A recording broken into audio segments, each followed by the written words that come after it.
Hello everyone, it's time for us to go and take a look at the Apple Studio display and see how this particular display basically holds up in 2024. Now, here's the interesting thing going on for this particular panel. I actually owned kind of the device that was kind of superseding this, or that was its predecessor in a way, which was the LG Ultrafine 5K display. I love that 5K display. And when I bought the Studio display, I was very curious to see how much better this thing was because I bought my Ultrafine 5K display, I think for like $500, probably even like less than that. I got an excellent deal on this thing like 3 years ago. With the Ultrafine 5K display, this thing was over 3 times the price, which is pretty crazy. And I didn't really know if this thing was worth it, to be honest. But after using it, I have some pretty strong opinions on it. And the fact that this display is like over a year old, maybe it's like 2 years old now, I think this will give a better impression as to whether you should pick up maybe some older type of display in the used market or this particular one. Now, if you want to pick either one of those displays, links will be down in the description. You can get them from there and you can help support the channel at the same time.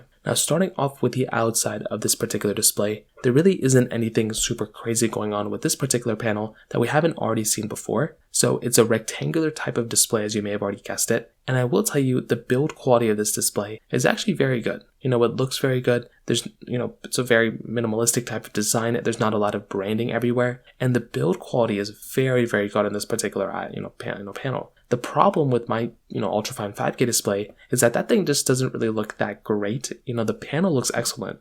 I would probably argue that this panel and that panel are almost the same. It's just the bezel around the Ultrafine 5K display and the plastic feeling of that particular, panel. It is so ugly. I have no idea what's going on, why LG even made a panel that looks like that. The panel itself, like I said, is fine. It's just the bezel, the feeling in the hand of the Ultrafine 5K just doesn't feel that great. This one, on the other hand, feels very premium and it feels very expensive. This thing is not built out of plastic. This thing is built out of, titanium or aluminum, whatever it is. And that's a very big advantage when you're getting something like this. So that in and of itself is a very, very nice thing. You are still maintaining that, 27-inch display, which is very nice. And I did hear some people say that this panel is like kind of thick, or the bezels might be something like that. I never really thought too much about the bezels of a display or the thickness of a display, or even if it's heavy or not heavy. Once you set it somewhere, it's basically there forever. I have not moved my display in like 4 years or even like 2 years probably at this point, and I probably moved it once before that. So like I very rarely ever move my displays. Once they're set, they're set. And as long as they work fine, I don't have a reason to kind of move them around. And with this panel and with this, type of, device, it's going to be almost the exact same thing. On the sides, you don't really have much going on either, just the same thing. On the back side, you do have this kind of interesting design. So it is kind of a cool thing going on here because you do have this kind of like, just minimalistic design. On the bottom, you do have the standard vents that you have on any other, device. And you have your speaker grills on this thing as well, which again is very cool. Now, on the back side of these particular, panels, you do have a few things going on here as well. So depending on which particular type of, panel you actually get, you do get some other features that you may get on some other ones. So in the back of this thing, you do actually get the, 4 USB Type-C ports, which is very cool. Now, there's only one port that is the Thunderbolt port. It would have been really nice had we gotten 2 Thunderbolt 4 ports. That way we can like daisy chain these things out to a different display or something like that. I think that would have been really cool. But again, we don't really get that type of capability here, so there's not really much we can do here. But still, having those 4 USB-C ports is very good, and it allows you to kind of break into more things on this particular device that you couldn't really do on like maybe a dual USB Type-C port device. Also, if you're able to plug in a MacBook or something like that into this device, or a device that supports Thunderbolt, you can always go through and expand your USB Type-C ports. So if you're plugging in a M1 or M3 iMac into this device, you've now given yourself a lot more ports that you couldn't use before. Same thing with the Mac Mini, same thing with the Mac Studio, Mac Pro, MacBook Pro, whatever you're going to use. You can expand the amount of USB Type-C ports that you can use beyond than just the device that you're plugging in. So that can be a really cool thing, because if you do have a MacBook like the, M1 MacBook Pro or M1, iMac, things like this, the base models with only 2 USB-C ports, you can plug that into here, get an additional monitor, and get additional USB Type-C ports too, which is a really, really cool thing that you have that type of capability on this particular device, which is something I love seeing. Now that kind of covers it up on the outside. The other thing is you have that stand kind of laying there as well. So when I first bought this thing, I didn't actually remember if this thing came with a stand or not, because I remember with the 6K display, there was like a big controversy about it. This one does come with a stand, but it doesn't come with the most premium stand of all time. It's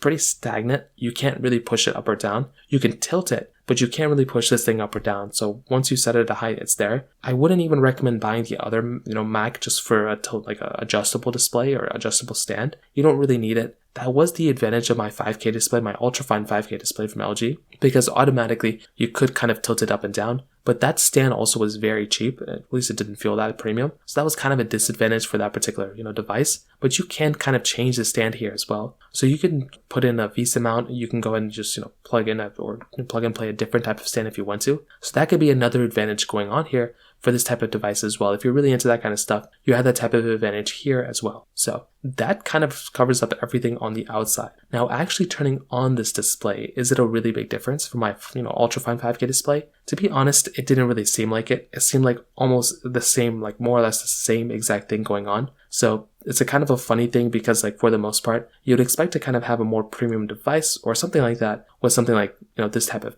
device or this type of panel. But you weren't really getting that here. It was basically, like I said, more or less the exact same thing going on. And I don't really think that's a problem, but it was kind of a funny thing that was going on. So if I was to go through and actually buy this panel and look at it, I would think it was a very good sharp panel for the most part, but I don't think it was that big of an upgrade coming from my LG display. So just a small thing to keep in mind there. But I do like the small little things that, Apple kind of threw into this particular panel because there's a few things going on here. Like for one, you do get like an okay microphone setup on this thing. It's definitely not that great and I don't think it's studio quality, but it is like a pretty decent, microphone that you are getting on this thing. I like the fact that this thing just kind of is like plug and play from that standpoint, which is pretty cool. Now, another big thing is that you're also getting like a camera. That is another small little tiny thing, and it has center stage capability as well. So if you're taking a lot of FaceTime calls, if you're taking a lot of video calls, you can easily just go through and plug and play this thing from that perspective into this camera, and it's a very nice thing. And you're also getting that Apple A13 Bionic chip inside of this display as well. So it kind of helps for the most part taking some load off of your Mac or your device that you're using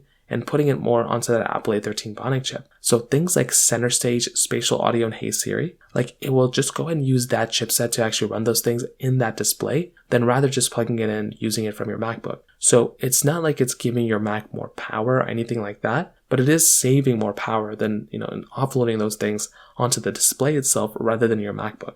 So that's another really cool thing going on here. So the only thing is, even though Apple states that that microphone is a studio quality mic, it's never really sounded that good to me. Just one of those things to keep in mind there, but not the biggest deal in the world. So how does this particular display hold up against my cheaper ultrafine 5K display?